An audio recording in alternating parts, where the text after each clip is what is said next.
kejutan di Kuala Lumpur. Ketika elit Jerman terpukau dengan keajaiban Malaysia, satu peristiwa besar yang amat mengejutkan sedang berlaku, sehingga kerajaan Jerman turut tergempar.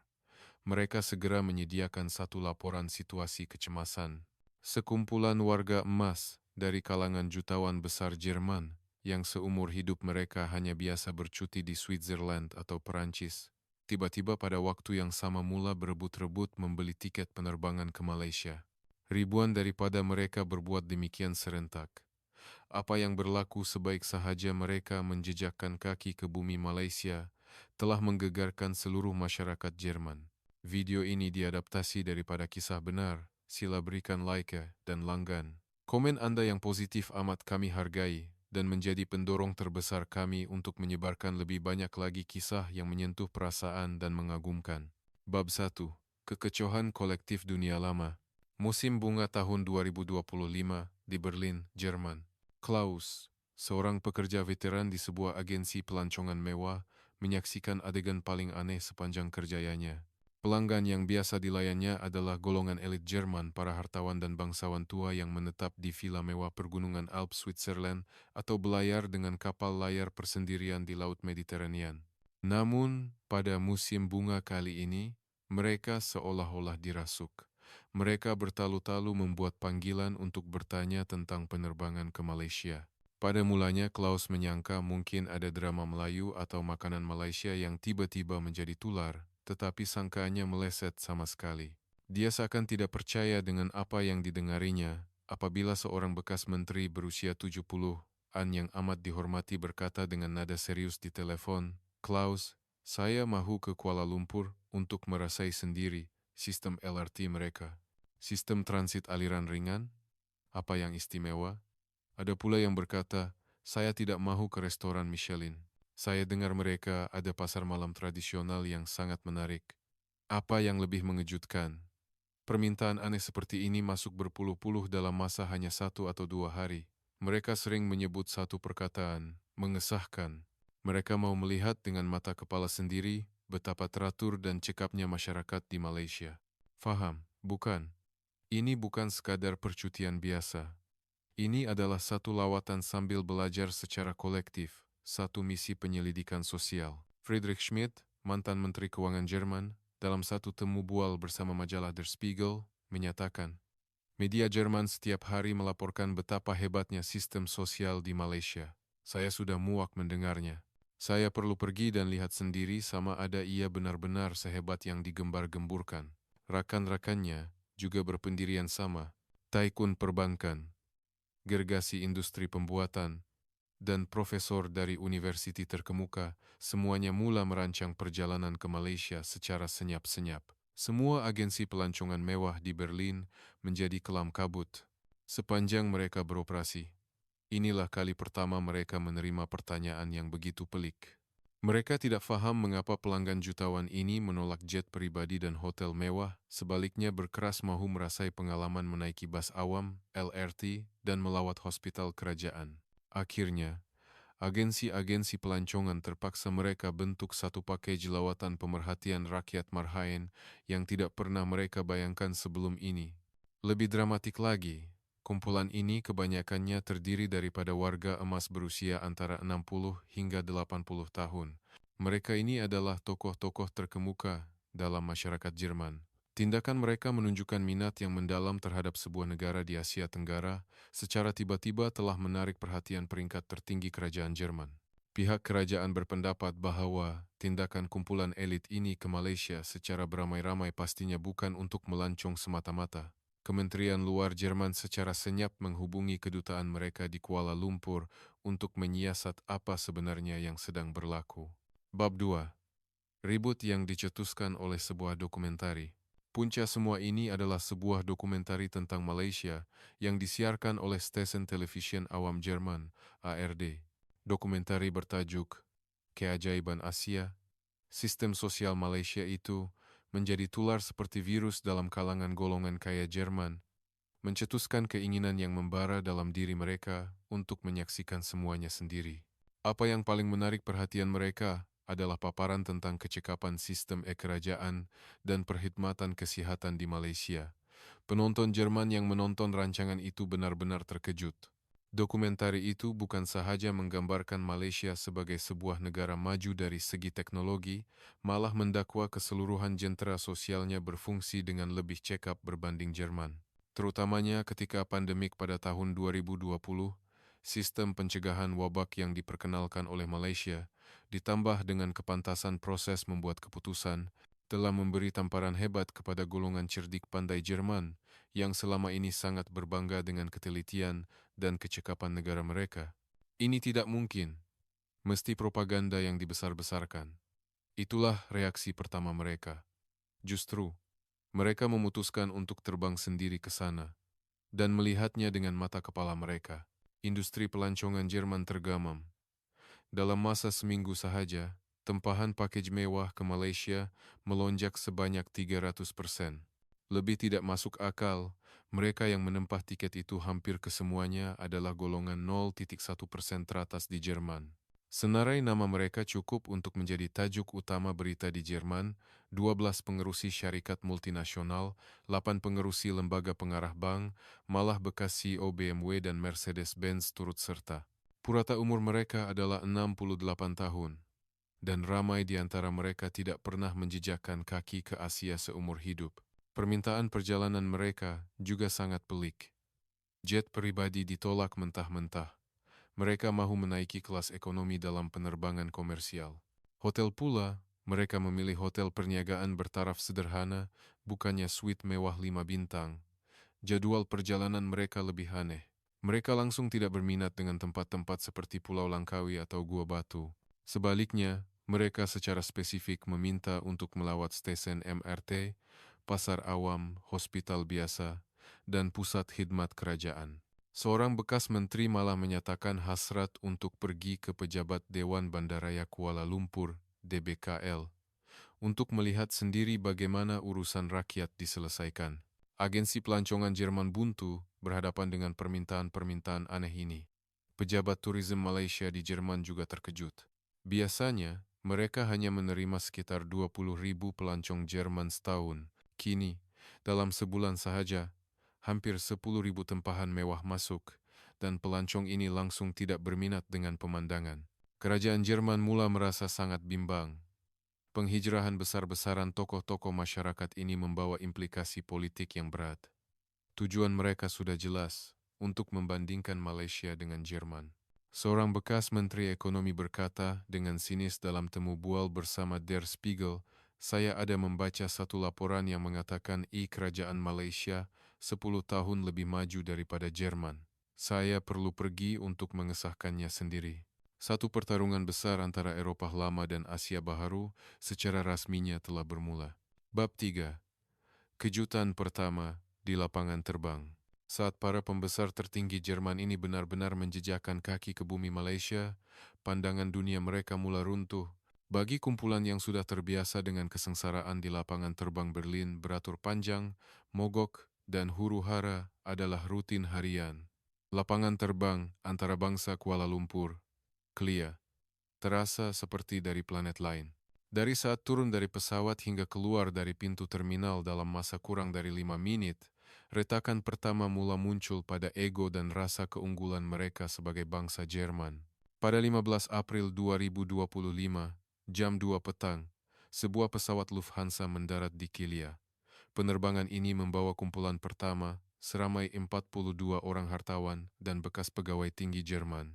Sebaik saja pintu kabin dibuka, riak wajah mereka terus berubah. Melangkah masuk ke dalam bangunan terminal, pemandangan di hadapan mereka benar-benar di luar jangkaan. Tingkap kaca dari lantai ke siling, lantai yang berkilat seperti cermin, dan reka bentuk yang ringkas namun elegan. Hans Müller, bekas Menteri Ekonomi Jerman, terpaku di tempatnya sambil melihat sekeliling. Dia teringat akan lapangan terbang Brandenburg Berlin, sebuah proyek yang tertangguh hampir sedekat dengan pelbagai masalah sebelum akhirnya dibuka. Kenangan pahit selama 15 tahun itu masih segar di ingatan. Tetapi Kelia sangat berbeza. Segalanya berjalan begitu lancar sehingga membuatkan mereka meremang. Dalam perjalanan ke counter immigration, mereka menerima kejutan pertama, deretan pagar automatik. Autogate tersusun kemas, Kebanyakan penumpang hanya perlu mengimbas wajah dan paspor mereka, dan proses itu selesai dalam beberapa saat. Teknologi ini, yang masih dalam fasa percobaan berskala kecil di Jerman, sudah digunakan secara meluas di Malaysia. Otto Schneider, bekas pengerusi BMW, terdiam seketika di hadapan pagar automatik itu sebelum menyadari apa yang berlaku. Dia tidak dapat menahan diri daripada memuji, antara mukanya sangat mesra pengguna. Walaupun orang asing yang langsung tidak faham bahasa Melayu boleh melepasi dengan mudah, pilihan pelbagai bahasa berfungsi dengan begitu lancar. Di bahagian tuntutan bagasi, kejutan kedua menanti. Skrin besar memaparkan lokasi setiap bagasi secara masa nyata. Tali sawat bergerak dengan stabil. Di lapangan terbang Frankfurt, kehilangan bagasi atau kelewatan setengah jam adalah perkara biasa. Di sini, ia sesuatu yang tidak dapat dibayangkan. Paling menakjubkan adalah kaki tangan lapangan terbang. Pegawai di kaunter perkhidmatan fasih berbahasa Inggris. Pekerja pembersihan pula sentiasa memastikan lantai digilap sebersih cermin sebaik sahaja Anda melaluinya. Tahap perkhidmatan seperti ini hampir mustahil ditemui di lapangan terbang Jerman. Wi-Fi percuma tersedia di mana-mana, begitu juga dengan stesen pengecasan dan ruang rehat. Peter Wagner, bekas Presiden Persatuan Bank Jerman, berbisik kepada rakannya di sebelah. Saya ragu-ragu, adakah ini benar-benar Asia? Perkakasan dan kecekapan operasinya jauh meninggalkan lapangan terbang terkemuka Eropa.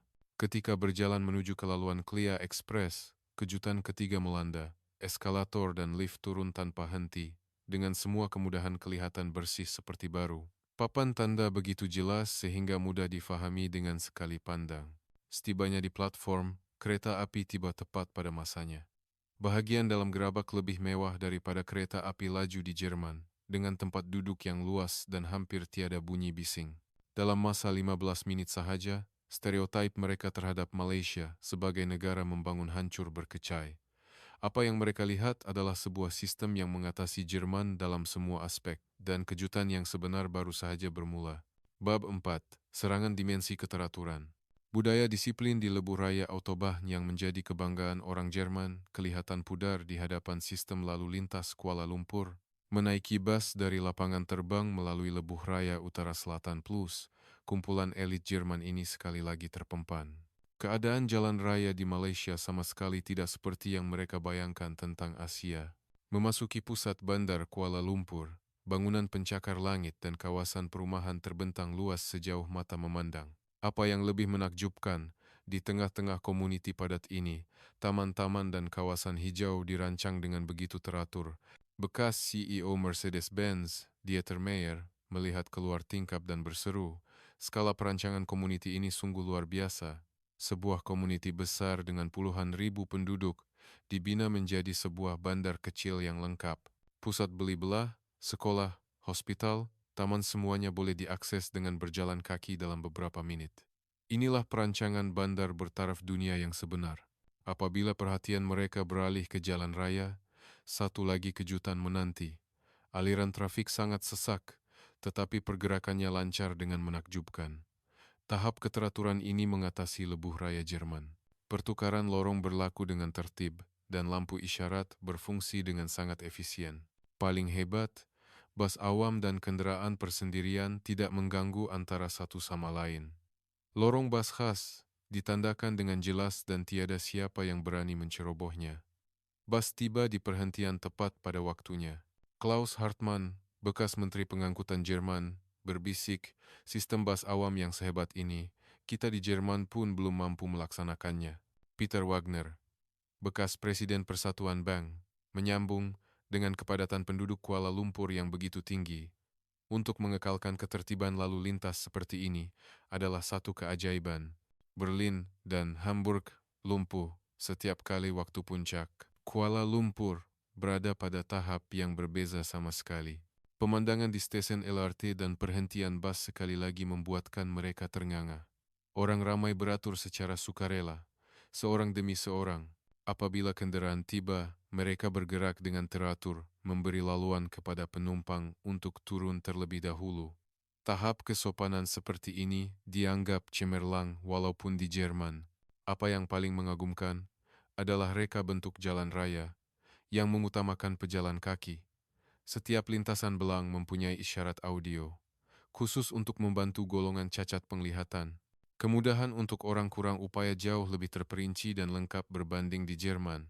Dalam perjalanan selama sejam dari lapangan terbang ke hotel, pandangan kumpulan elit Jerman ini terhadap Malaysia berubah sepenuhnya. Mereka akhirnya mengakui, bukan sahaja ekonomi Malaysia yang hebat, malah perancangan bandar, sistem pengangkutan, dan tahap kesopanan rakyatnya telah jauh meninggalkan Jerman. Bab 5. LRT yang menghancurkan keangkuhan Jerman. Sesuatu yang menjadi kebanggaan terbesar orang Jerman akhirnya runtuh sama sekali.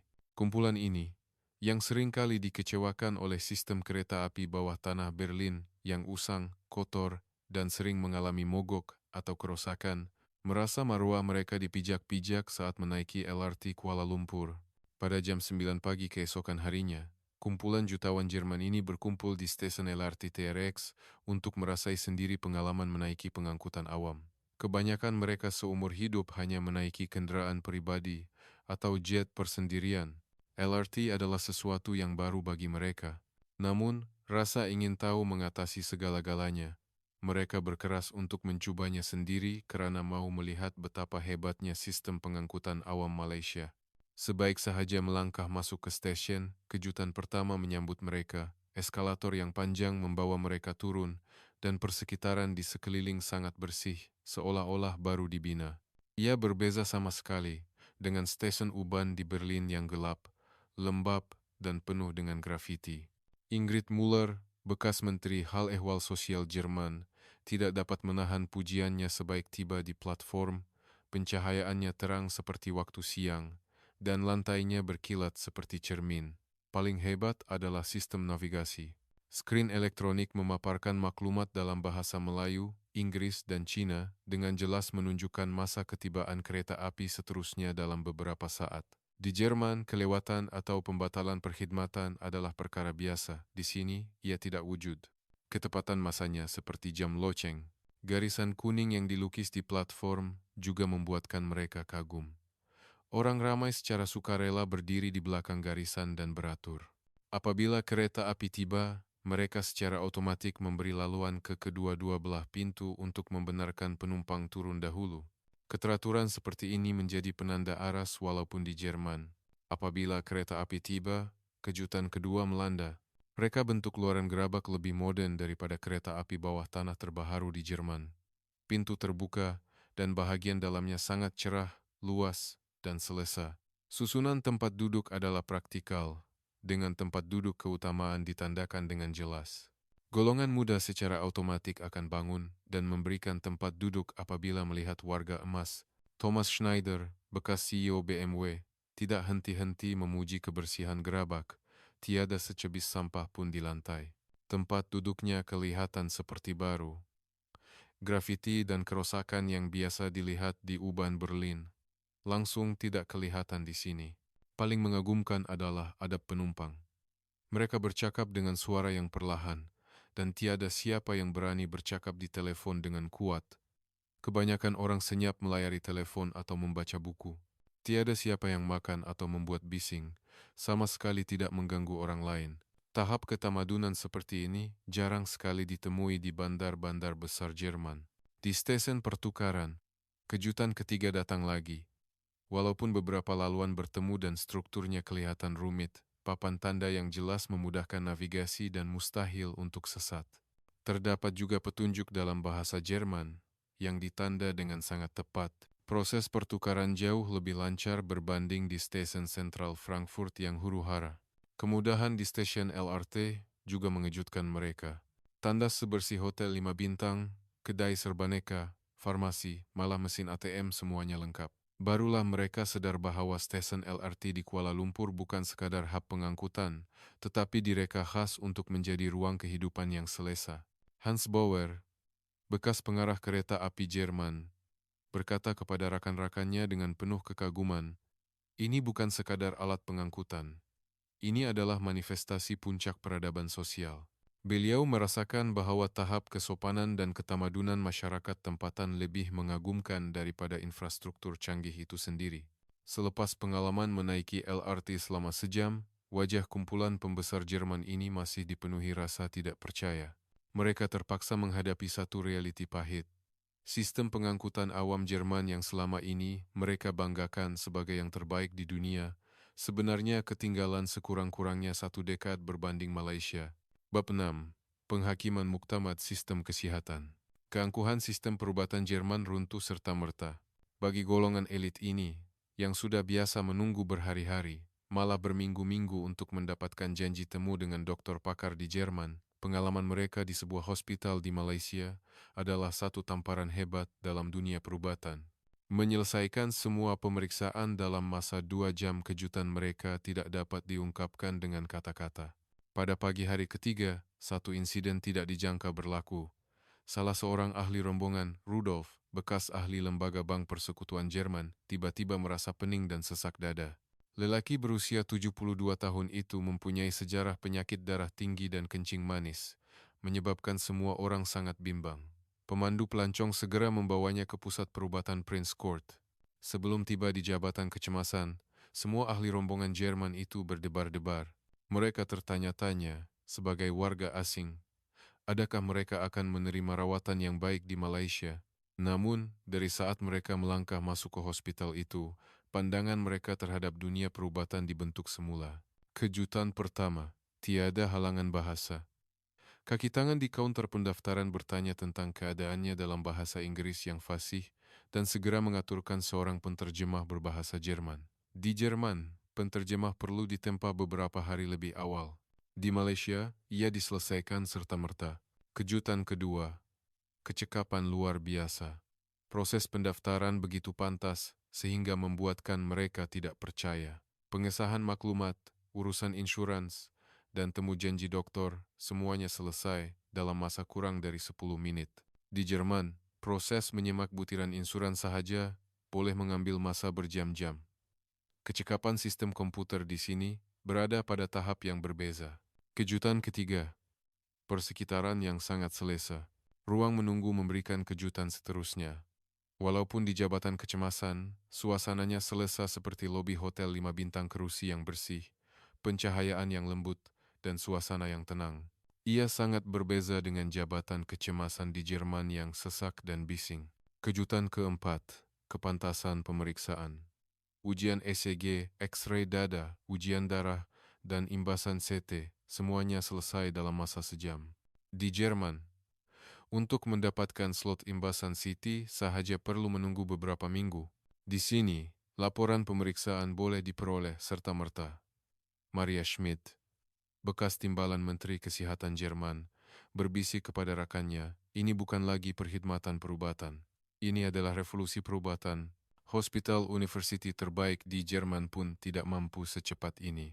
Kejutan kelima, sikap perkhidmatan. Layanan mesra kaki tangan perubatan membuatkan mereka terpegun. Jururawat sangat prihatin dan sentiasa memantau keadaan pesakit. Setiap soalan daripada ahli keluarga dijawab dengan sabar. Ia sangat berbeza dengan sikap dingin dan formal di hospital-hospital Jerman. Kejutan terakhir, kos. Keputusan pemeriksaan menunjukkan tiada apa yang serius. Apabila tiba masanya untuk membayar bil, mereka sekali lagi terkejut. Charge kecemasan, pelbagai ujian, dan ubat-ubatan, jumlahnya hanyalah 1/10 daripada kos di Jerman. Kali ini, mereka benar-benar tewas. Dari segi aksesibiliti perubatan, Malaysia telah meninggalkan Jerman berkilometer di belakang. Ketika meninggalkan hospital, semua pembesar Jerman itu terdiam. Dari pendaftaran hingga keluar wad, keseluruhan proses hanya mengambil masa lebih 2 jam. Kepantasan seperti ini adalah sesuatu yang mustahil dibayangkan di Jerman. Peter Rosenberg, bekas pengerusi Persekutuan Insurans Kesihatan Jerman, berkata kepada rakan-rakannya, sistem kesihatan Malaysia adalah contoh yang harus dipelajari oleh Jerman. Bab 7. Keputusan akhir untuk seluruh Jerman. Apabila kumpulan elit Jerman ini pulang ke negara mereka dan mula berkongsi pengalaman, seluruh masyarakat Jerman gempar. Tokoh-tokoh yang selama ini paling mengagungkan Jerman kini secara kolektif memuji Malaysia. Isu ini menjadi semakin besar, sehingga kerajaan Jerman terpaksa menyediakan laporan kecemasan. Pada awal Mei 2025, kumpulan elit Jerman yang melawat Malaysia kembali ke Berlin. Sejak mereka turun dari pesawat, riak wajah mereka sudah berbeza. Pandangan dunia mereka, yang selama ini berpusat pada Eropa, telah diterbalikkan sepenuhnya. Bom nuklir pertama diletupkan oleh bekas Menteri Keuangan, Friedrich Schmidt. Dalam satu majelis politik di Berlin, beliau secara terbuka menyatakan, kerajaan digital Malaysia sekurang-kurangnya 10 tahun lebih maju daripada Jerman. Arena politik Jerman serta-merta bergolak. Kenyataan ini datang daripada mulut seorang yang selama ini paling lantang melaungkan slogan Jerman terhebat. Media Jerman menjadi gila. Akhbar Bild menyiarkan tajuk utama elit Jerman terpukau di Malaysia. Majalah Der Spiegel menerbitkan laporan mendalam bertajuk Pemimpin Jerman Belajar dari Asia. Akhbar Frankfurter Allgemeine Zeitung pula menganalisis model Malaysia dalam ruangan khasnya. Gelombang kejutan kedua datang dari industri otomotif. Bekas CEO BMW, Thomas Schneider, dalam satu perhimpunan peringkat tinggi industri otomotif Jerman, secara terbuka menyatakan pengangkutan awam di Malaysia lebih efisien daripada lebuh raya Jerman. Maruah kerajaan automobil Jerman hancur berkecai di tempat kejadian. Bagi para pembesar perniagaan Jerman yang setiap hari terperangkap dalam kesesakan lalu lintas di Frankfurt dan Munich, kenyataan ini adalah satu tamparan yang mematikan. Sektor perubatan pula meletup. Bekas timbalan Menteri Kesihatan, Maria Schmid, dalam persidangan doktor Jerman, tanpa segan silu memuji sistem perubatan Malaysia setinggi langit. Beliau mendedahkan bahwa di Jerman, seseorang perlu menunggu 3 minggu untuk imbasan CT, tetapi di Malaysia, semua pemeriksaan boleh diselesaikan dalam masa 2 jam. Komuniti perubatan Jerman serta-merta merasa terpukul dan mula melakukan muhasabah diri secara kolektif. Bab 8. Kekecewaan peringkat nasional. Kerajaan Jerman tidak boleh berdiam diri lagi.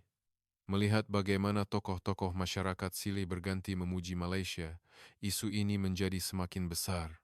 Kementerian Luar dan Kementerian Ekonomi segera menubuhkan satu pasukan petugas kecemasan. Tugas mereka, mengkaji sistem sosial Malaysia secara menyeluruh untuk melihat apa yang boleh ditiru oleh Jerman. Di Parlimen Jerman, pertanyaan mengenai Malaysia membanjiri Dewan. Parti pembangkang setiap hari mendesak kerajaan. Berapa tahun ketinggalan pendigitalan kita berbanding Malaysia? Parti pemerintah juga terdesak dan menuntut agar pengalaman Malaysia segera dibawa pulang ke Jerman. Parlimen Berlin menjadi gamat kerana demam Malaysia.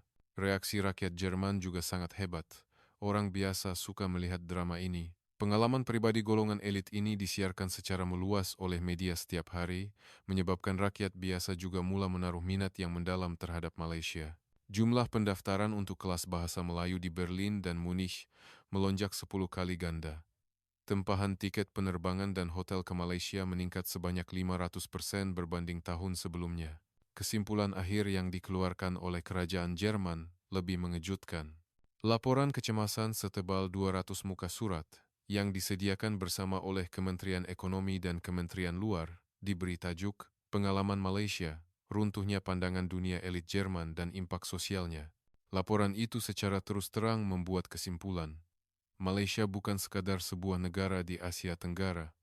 Ia adalah sebuah model super yang mesti dipelajari oleh Jerman dengan rendah diri. Beberapa ayat paling pedas dalam laporan itu menyatakan dengan jelas. Dalam semua bidang utama pembangunan kerajaan digital, kecekapan pengangkutan awam, dan tahap perkhidmatan perubatan Malaysia mengatasi Jerman secara mutlak. Laporan itu juga secara khusus mencadangkan agar Malaysia dijadikan contoh ikutan dalam aspek kesopanan sivil dan ketertiban sosial. Pada musim panas 2025, Chancellor Jerman sendiri memutuskan untuk mengadakan lawatan negara ke Malaysia. Ini bukan sekadar lawatan rasmi biasa, tetapi satu misi untuk meniru kerja rumah secara praktikal. Rombongan yang menyertainya terdiri daripada menteri-menteri kabinet dan ketua-ketua syarikat gergasi. Satu lawatan yang pada mulanya didorong oleh rasa ingin tahu dan sedikit keangkuhan oleh sekumpulan elit Jerman, akhirnya mencetuskan perubahan dasar negara secara besar-besaran menjadi satu peristiwa bersejarah. Kisah hari ini berakhir di sini. Sebuah kisah tentang bagaimana Eropah lama diberi pengajaran yang hebat oleh dunia baharu Sebuah kisah tentang bagaimana kehidupan seharian yang kita anggap biasa di mata orang lain adalah masa depan yang sukar dicapai. Jika video ini membuat Anda terhibur atau merasa sedikit bangga, sila berikan like dan langgan. Jangan lupa aktifkan lonceng notifikasi. Nantikan kandungan yang lebih hebat pada masa akan datang.